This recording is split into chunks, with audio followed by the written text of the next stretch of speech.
Welcome to SethCraft. I'm currently building a 20 by 30 shop and it's time to get the trusses installed. I ordered my trusses from a local truss building company and they cost about $1,700 delivered. I thought that was a pretty awesome deal considering this is a 20-foot span. There's no way I was going to be able to build that by myself. So to begin, I'm going to be using a Samson strong tie. This is the H1 clip.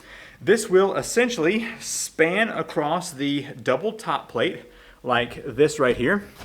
So it will have 3 holes in the top and 1 hole in the bottom, and that's going to allow the trusses to fit down into like this right here, and that will basically lock the trusses into the rest of the building and it will have a nice strong connection.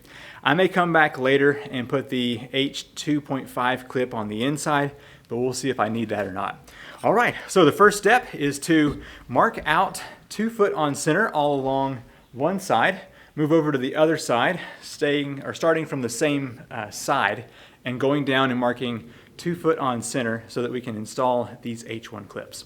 I'm going to be using 3.5-inch nails to install these so it will be nice and strong.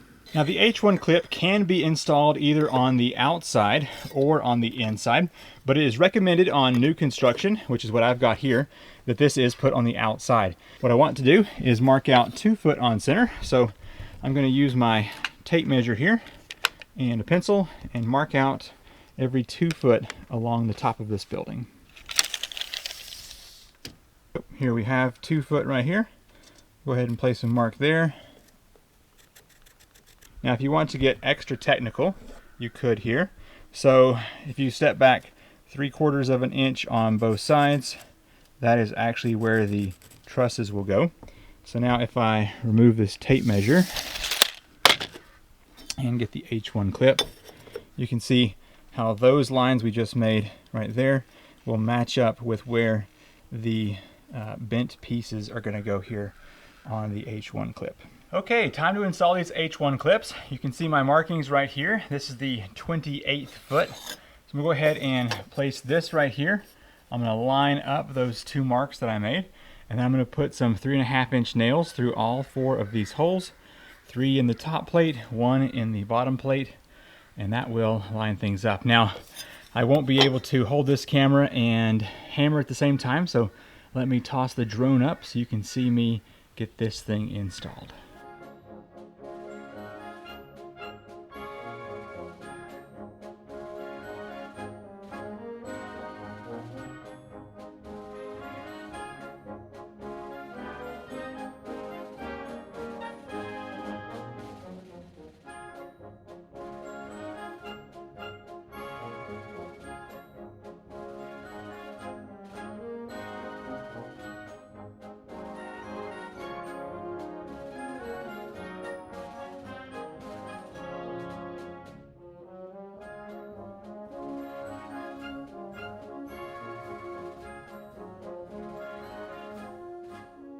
I stepped over here to the other side and got all of the H1 clips installed, and they are looking great.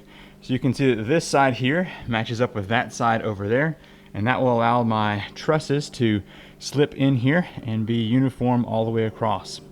All right, let's go ahead and talk about the trusses now. My trusses have arrived. So I used a local truss building company called Appalachian Truss, and it was $1,700 delivered for 14 full-size trusses and then 2 gable ends that are shorter. And this allows me to have boards that come out for my extended gable end. So anyway, now one accident that happened was the delivery guy was a young fellow and he backed into my car and possibly destroyed it. That was not fun. We're in the middle of dealing with all that, but the trusses are here, so it's time for us to go ahead and start putting these into the building. I'm gonna pop all the straps on here and see if I can't carry these over there by myself. I think the full-size ones weigh somewhere around 85 to 86 pounds, and the smaller ones are like 82 pounds, something like that. Heavy. It's like a bag of SethCraft. So anyway, let's pop these loose and see if we can't carry these. Let's just see what we can do here. All right. Yeah, it's on there pretty tight, that's for sure.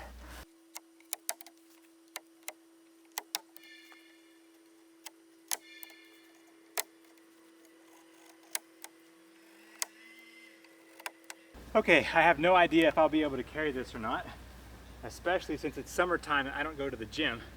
Yeah. I may have to invite my dad over for some food, or my neighbor, and see if he's interested in helping. But let's see what we got.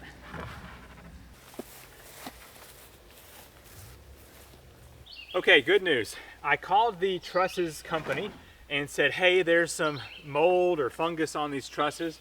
And they said, okay, no problem. And within an hour and a half, they were out here with a bleach and other kind of chemical, and they sprayed every side of the trusses, and that mold and stuff is gone. So awesome, I appreciate that. I'm gonna drag one more of these over here and we will begin getting these up into place, hopefully. If I can't do this by myself, I'll have to find somebody to help. I purchased two different types of trusses. This one over here will be one of the middle trusses. As you can see, it's got a triangular pattern here. So it will have the H1 clip will attach right in here, and that will rest on top of the double top plate. And this will go all the way up to form the roof. Now, if you look on these gable end trusses over here, they are actually 3.5 inches shorter than this one over here. The reason for that is that whenever these are installed, I can basically screw in my boards from here, and they will stick out and they will go on top of this. I will toenail into that, and so that board will stick out and have the option for adding the eaves on my building. And so with that being said, I need to go ahead and put one of these in first on the side. And to do that, first of all, my building has already been sheathed with 1/2 inch OSB. That's underneath the Tyvek here. So I need to make a block that will hold this up in place so that whenever I swing this gable end truss up here, it doesn't just flip off the side and fall down. So what I want to do is take a scrap piece of 2x4. I've got one that can be used on a low end right here. And then I've also got one I can use over here. I'm gonna cut this a little bit and put it on the top side. And so on this, I also have to use a piece of scrap 1/2 inch OSB. For instance, put it right in there. And that way it will bridge the gap between the where the 2x4 is and where the OSB is. So let's go ahead and make a couple of these real quick. This right here will be mounted to the bottom of the building, and this right here will stick up above. And so I just need to have a couple screws to hold this in place. All right, I'm gonna take this little piece right here and stick it up so that it, at the very least, hits the bottom of the double top plate. All right, 2 more of those, one on the other side, one in the middle, and that should be sufficient to hold these trusses in place as I swing them up. I measured 10 foot so I can have this here in the center of the building. All right, here's my plan. These weigh almost 90 pounds. So I'm gonna try to get this into the building through the door, and then get one side up on one wall, and then use the ladder to hike the other one up on the other side, and then move the ladder to the middle and flip it into position. And this is 20 foot and 1/4 inch from what I was measuring here. So I need to basically find the perfect spot where that will line up in the middle, and then go ahead and toenail into my top plate to get this locked down. So, all right, let's see how well this works and if I'm able to do this by myself.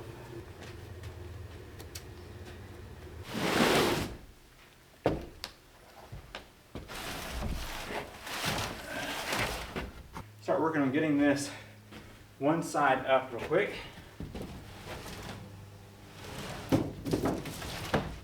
All right, here's where it gets fun. I'm going to try to get this up here. Now, because of the triangle shape, it will basically hold itself up there. So once I get it there, it won't be too much of a stress.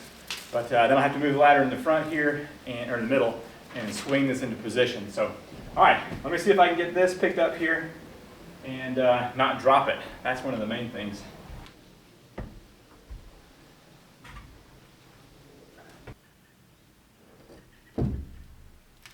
I managed to get this one hanging up here. So now it's time to swing it into position. This might go well, and then it might not. Let's find out how this is going to be. I need to find out how close I can get my ladder. So this has got to be able to swing forward and not hit my ladder. So I think I've got another 6 to 8 inches here that I can move forward. Impact driver down here, so it's easy for me to get to. Whew. Have to get me a sweat rag. This is crazy. All right. Yeah.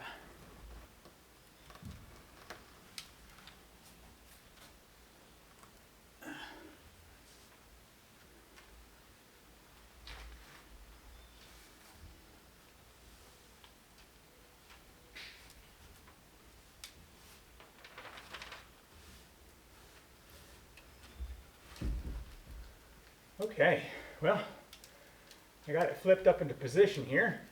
After only about 20 minutes of work, I was sweating so much I had to go in and take a break. I think I might get this one done and then come back in the afternoon when it's shady over here, because it's got to be at least 10 degrees warmer inside of this building than it is out here. Let's talk about this second truss here. So the first one was a gable end, which is unique. And then this next one is a little bit unique as well, because there is nothing to attach to on that gable end, because that one is shrunk down by the width of a 2x4. So typically you would take the 2x4 and you would apply this to the downside of the truss like this. So whenever you swing it into position, the board swings up and makes connection with the previous one, but there's not a previous one. So I'm going to attempt to get this up into place and then attach it to the H1 clip, and hopefully that'll hold it. And then I may put a board across there just to support it while I'm working. But in the third truss here, we will do it right with having this board swing up and connect to this next one. Okay, the more I looked at this, the more I realized it would be unwise to swing this much weight up without a middle support. So I'm gonna go ahead and just stick a 22-inch board here in the middle, simply to catch the other truss over there, and then I can take it out later whenever I don't need it. All right, so when I put this up here and turn it upside down, this board that we just put in will be facing this way. Whenever I flip it correct, it'll be facing against the other truss over here.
I can now confidently say that pushing this up with a 2x4 was way better than trying to climb the ladder and flip this up. So I just held a 10-foot 2x4, swung it into position, and it locked down well enough that it would stay up there. The next step is to make sure both sides of the trusses, the tails of the trusses, are the same length, and then put some of these 1.5-inch galvanized nails into those H1 clips. All right, so I've actually already done this, but I just wanted to show you that I've got 1 foot on both sides here, as you can see right there. And so now it's time to get this locked down. I'll fly the drone up in a bit so you can see this work being done, but for now, I'm just going to do this without you. I'm going to put a nail right here, and then see if I can drive one in while holding this camera.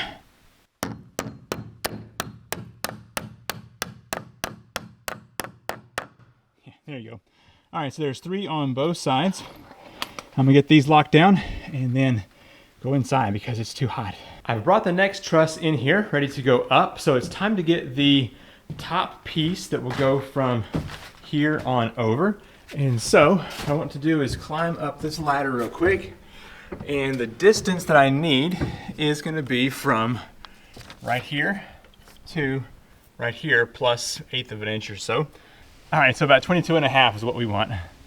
Okay, 22.5 is what I want right here. Once I turn this truss up into place, this side will be facing the previous one. And I think for now, I'm just gonna come down here a little bit like we did on the previous one and put this down here. And I can come back later and adjust these if I need to. But I've got other boards that I will be putting in here to let that OSB rest on. So for now, I'm just gonna put this over here and we will get this one into place and worry about changing things up later if need be.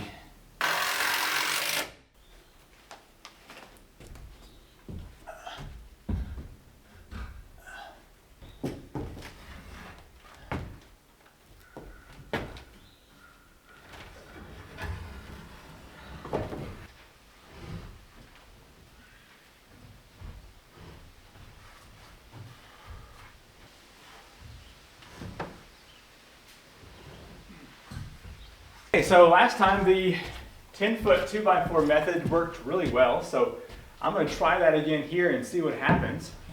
I may need to have something underneath this to support it once it's up, just to give me enough time to get from here to the ladder. But anyway, we'll just give it a try and see what happens.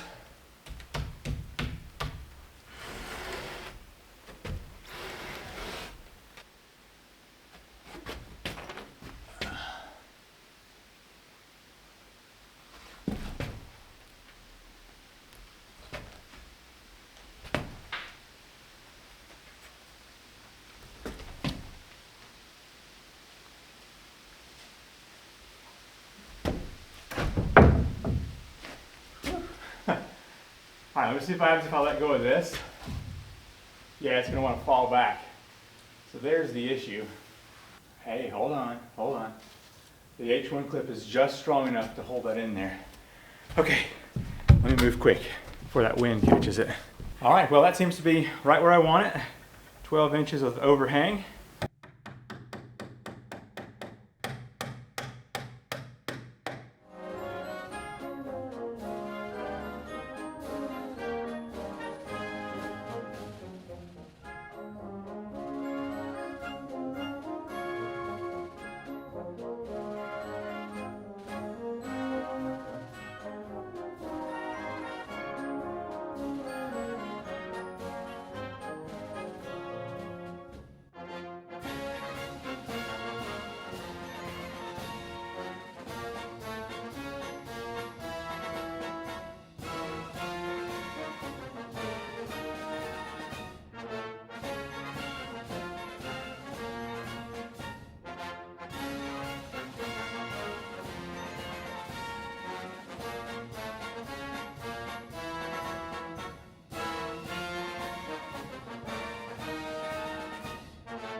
And the trusses are done. This took about a week longer than I anticipated. I was getting about 1 or 2 done in the morning and then 1 or 2 done at night. And so to get all of these up here took quite some time. Now, I didn't really show you what I did back here whenever I set up those 2 and then brought the 3rd one in, but it worked out pretty good. So let's walk around real quick and talk about what's been done. I started off on this side over here, getting the gable end truss up there. Now I put lots of screws all along the whole thing on both the front and inside, and that was able to lock that down really well. And then using this cross piece in between has locked each truss into the next one. Now I did stagger those cross pieces, one above, one below, and that was allowing me to access that from both sides of the trusses. And I just used the H1 clips on the outside. I may come back and put a few of the H2.5 clips, and that will allow for, the inside of the trusses to be locked down as well. I'll have to see. It's possible that once the OSB is on top, it will be strong enough. But I was able to get very consistent. There may be two of these that are about a 1/4 inch off, and some of that may be due to the walls bowing in and out.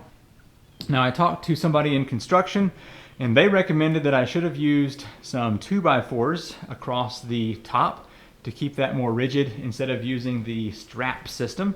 But it is what it is at this point. I think it's going to be close enough. So what I did down here to get these last 3 installed, I flipped up the 2 of them here and pushed them against the gable end, and then I was able to set this one. And what I did then is climb up the ladder and install those cross pieces, and that allowed the next one to basically fall onto that cross piece. And I just used the big 12-foot ladder here to pull the next one into position. It worked out fine, and everything seems to be nice and consistent. So yeah, I'm glad to have this step done. Definitely took about a week longer than I had first anticipated that it would.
I ordered my trusses from a place called Appalachian Trusses, and I think they built them and had them sitting in the yard for about a week, and we had a torrential downpour for all week long. And so I got a little bit of fungus or mold growing on these. They came back and sprayed those after I called them. And then also, when these were delivered, the young fellow that was delivering backed into my little car, and it is no more. So I have now purchased a vehicle that I've been saving up for over 4 years for, and it's a Toyota Tacoma. So very excited about that. Anyway, look forward to seeing that delivering some materials in the future. But as far as the trusses go, they are now installed, and I can check that task off of my task list. So the next step here in building this building is to put the subfascia, the eave boards, and the blocking on these trusses. So be sure you're subscribed and ring that notification bell so you can stay tuned for that video as well. I'm Seth with the SethCraft Workshop, and I will see you in the next video. Bye.